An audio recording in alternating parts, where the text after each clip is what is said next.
Armstrong கொலை வழக்கில் பெண் வழக்கறிஞர் உட்பட மேலும் 3 பேரை கைது செய்துள்ள போலீசார் தலைமறைவாகியுள்ள பாஜக பெண் நிர்வாகியை தேடி வருகின்றனர். பகுஜன் சமாஜ் கட்சி மாநில தலைவர் ஆம்ஸ்ட்ராங் கடந்த 5ஆம் தேதி படுகொலை செய்யப்பட்டார். இந்த வழக்கில் கைதான 11 பேரை போலீசார் விசாரணைக்காக காவலில் எடுத்தனர். இதையடுத்து கொலைக்கான ஆயுதத்தை கைப்பற்ற ரவுடி திருவேங்கடத்தை மணலிக்கு அழைத்து சென்ற போது தப்பி சென்றதாகும்.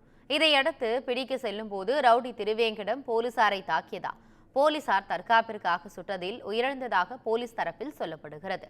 இந்நிலையில் ஆம்ஸ்ட்ராங் கொலை வழக்கில் பெண் வழக்கறிஞரான மலர்கொடி ஹரிஹரன் ஆகிய 2 கைது செய்யப்பட்டனர். இதனைத் தொடர்ந்து திருவள்ளூர் மத்திய மாவட்ட திமுக இலக்கிய அணியின் துணை அமைப்பாளரான சதீஷ் என்பவரை கைது செய்து செம்பியம் போலீசார் விசாரணை மேற்கொண்டு வருகின்றனர்.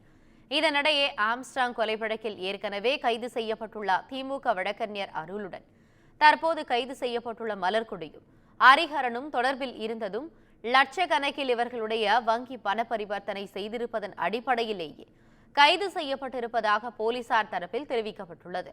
இதேபோல ரவுடி ஆற்காடு சுரேஷின் நெருங்கிய தோழியும் வடசென்னை பாஜக மகளிரணி துணை செயலாளருமான அஞ்சலைக்கு ஆம்ஸ்ட்ராங் கொலை வழக்கில் தொடர்புடையதாக கருதப்படுவதாகவும் தலைமறைவாகியுள்ள அவரை போலீசார் தீவிரமாக தேடி வருவதாகவும் தகவல்கள் தெரிவிக்கின்றன.